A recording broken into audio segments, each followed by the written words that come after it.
So, lunch hari ni 3 seduh nasi, 3 ekor ikan selah goreng, telur dadah, daun tinggik burung, kacang buncis, kacang botol, tauge mentah, petai and sambal tempoyak. Bismillah. I miss petai so much.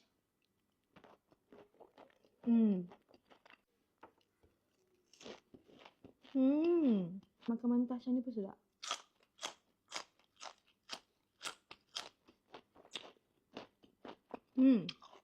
Manis. Telur dadah, lama tak makan. Lagi kasar ni, I suka yang dia punya kepala ni. Rasa lemak-lemak kacang.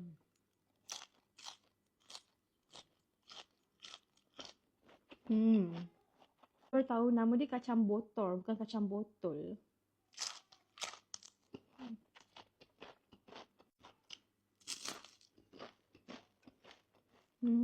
I tak faham macam mana kepala ikan boleh manis macam tu. Pelik kan? Tengok burung, nasi, ikan and petai.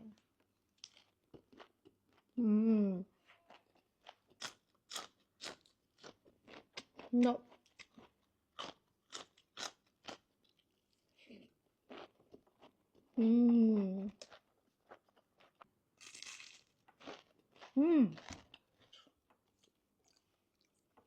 Habis.